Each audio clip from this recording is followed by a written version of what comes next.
Queen has no choice but scrapped her pre-Christmas family gathering as COVID breaks out in UK.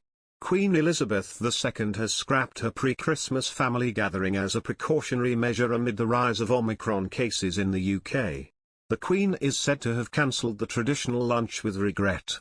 The pre-Christmas gathering was scheduled to take place next week at Windsor Castle and would have seen several members of the royal family in attendance. A source said this is a precautionary measure taken in the midst of the steep rise of COVID cases in the UK.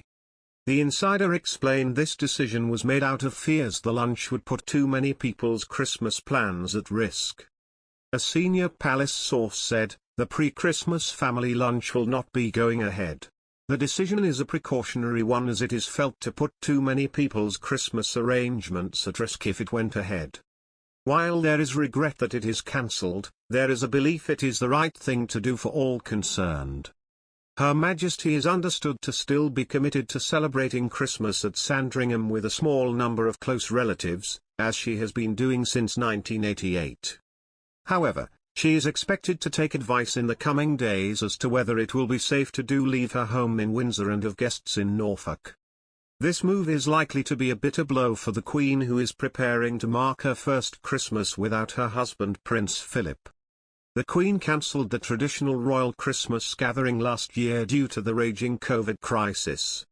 Rather than host a lunch at Buckingham Palace for extended family and then travel to Sandringham her 2-month-long stay, Her Majesty decided to remain in her COVID-safe bubble at Windsor Castle in the company of Prince Philip and loyal staffers.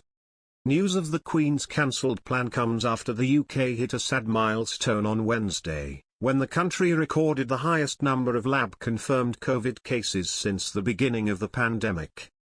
The number of infections counted was 78,610, a jump likely supported as the Omicron variant is cutting through the population. The previous record was hit on January 8, when 68,053 infections were recorded. At the time, the UK was in full lockdown and had not yet faced the Delta and Omicron variants. The Queen's move also comes hours after Professor Chris Whitty, England's chief medical officer, said during Wednesday's Downing Street press conference people should be mindful of which events they attend in the run-up to Christmas.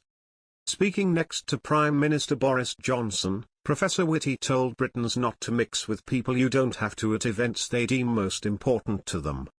He also said, "I really think people should be prioritising those things, and only those things, that really matter to them. Because otherwise the risk of someone getting infected at something that doesn't really matter to them and then not being able to do the things that matter to them obviously goes up. I don't think you need to be a doctor to think that. I think that's what most people are very sensibly calculating, and that seems to me a sensible approach." Mr. Johnson said people are already exercising more caution. He added, "I said many times that I thought this Christmas will be considerably better than last Christmas, and I stick to that. We're not cancelling events, we're not closing hospitality, we're not cancelling people's parties or their ability to mix. What we are saying is think carefully before you go. What kind of event is it?